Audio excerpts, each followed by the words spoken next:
ظالم سے مرنے میں دے، ظالم سے مرنے میں دے، اور دروی کی دین رہا میں کریم اللہ، کہ تو کربل لکھا کریم اللہ، تو کربل لکھا کریم اللہ،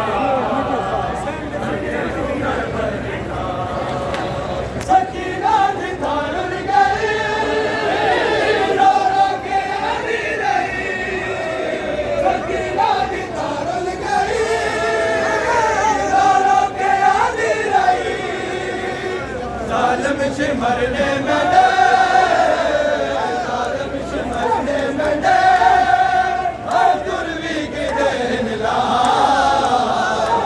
میں کریم اللہ، ہر کہ تو کربل لکھا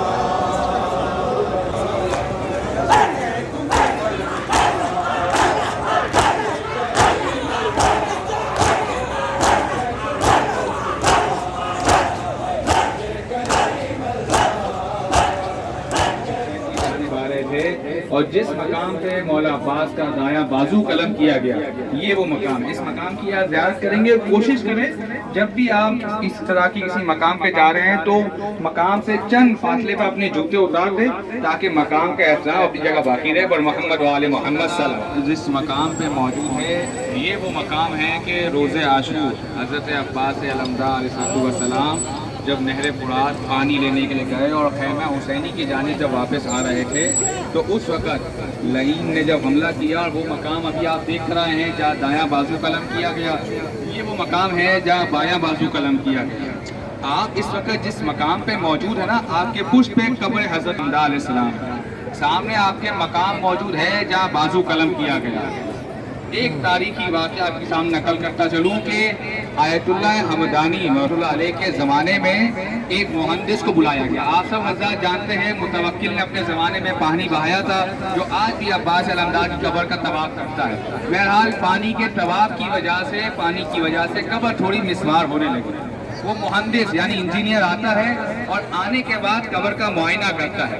جب واپس جانے لگتا ہے تو کہتا ہے آپ کا ایک سوال کرنے کی اجازت چاہتا ہوں۔ آگے حمدانی نے کہا پوچھو کیا کہنا چاہتے ہو؟ کہا میں نے سنا تھا عباس عرب میں بہت قداور تھا، یعنی اس قدر قداور تھا کہ اگر سواری پہ سوار ہو جائے تو کسی کا ہار اس کے سر تک نہیں جاتا تھا۔ سواری پہ جب سوار ہو جائے تو عباس کے گھٹنے سواری کے کانوں کو ٹکراتے تھے۔ دیکھ کے نہیں لگتا کسی اس قداور کی قبر ہے، لگتا ہے کوئی 6 ماہ کا بچہ دفنایا ہوا ہے۔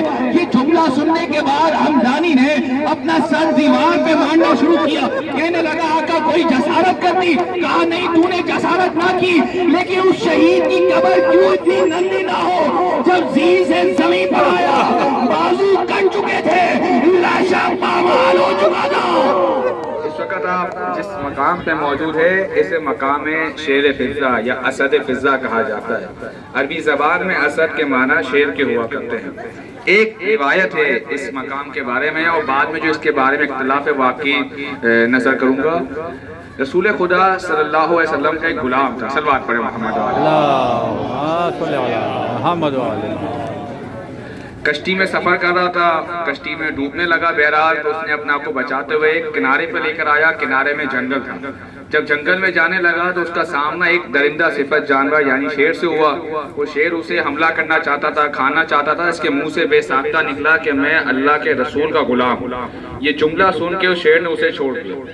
کربلا کا جب واقعہ پیش آیا، عصر عاشور امام ابا عبداللہ علیہ السلام کی جب شہادت ہو چکی تو عمر ابن سعد لعنت اللہ علیہ کو ابن زیاد لعنت اللہ علیہ نے ایک حکم دیا تھا کہ جب تم حسین ابن علی کو شہید کر دو تو شہید کرنے کے بعد ان کے جنازے کو پامال کر دو۔ اب چونکہ وہ شہید کر چکا تھا لہٰذا دوسرا حکم جو ہے وہ اس کو پورا کرنا چاہتا تھا، لہٰذا اس نے جب ارادہ کیا لاشے کی پامالی کا تو جناب فضہ سلام اللہ علیہ نے اسی شیر کو آواز دی۔ وہ شیر لاشہ حسین ابن علی پر آ کے بیٹھ گئے۔ عمر ابن سعد انتظار کرتا رہا کہ کب یہ شیر یہاں سے جائے تاکہ میں حکم کی تعمیل کروں۔ لیکن جب عمر ابن سعد کو یقین ہو گیا کہ جب تک ہم یہاں سے نہیں جائیں گے یہ شیر بھی یہاں سے نہیں اٹھے گا، لہذا اس نے لاشے کی پامالی کے حکم کو ترک کر دیا اور وہ لشکر یہاں سے ایسے ہی چلا گیا۔ لیکن علماء مقاتل نے لکھا کہ نہیں، روز عاشور جہاں حسین ابن علی پر اتنے ظلم و ستم ہوئے، وہاں ایک ظلم و ستم یہ تھا کہ لاشا پامال کیا گیا۔ عمر ابن سعد نے 10 گھڑ سوار کا انتخاب کیا، 10 کے 10 ولد الزنا تھے۔ تاریخ نے ان کا نام لکھا اسحاق، اخنس، رجا، عمر، سالم، وائس، صالح، حانی اور اسید بن مالک۔ یہ سب 10 کے 10 انہوں نے لاشے کو پامال کیا، اور وہ جملہ کہتا ہے جب ہم لاشا پامال کر رہے تھے ہم نے حسین کی پسلیوں کے ٹوٹنے کی آوازیں تک سنی۔ اب کربلا کے واقعے کے اندر جو شریک ہوا اور جس نے جس طریقے سے بھی حملہ کیا یا شہادت کے اندر حصہ لیا، جب یہ کوفہ پہنچتے ہیں تو ابن زیاد کے پاس آتے ہیں تاکہ ہمیں کسی انعام سے نوازا جائے۔ اس وقت جب یہ 10 لوگ وہاں پہ موجود تھے تو ابن زیاد کہتا ہے کہ تم نے کیا کمال کیا کربلا میں؟ تو یہ جو اسید بن ملک تھا اس نے ایک شعر پڑھا، اور وہ شعر پڑھتا ہے نحنو رززنا الصدر بعد الظہر۔ صدر کہتے ہیں سینے کو، ظہر کہتے ہیں پشت کو، کمر کو۔ عربی زبان میں کلمہ ہے کہا جاتا ہے رزہ، رزہ کا معنی ہوتا ہے کوٹنا، رززنا کا معنی ہوتا ہے خوب کوٹنا۔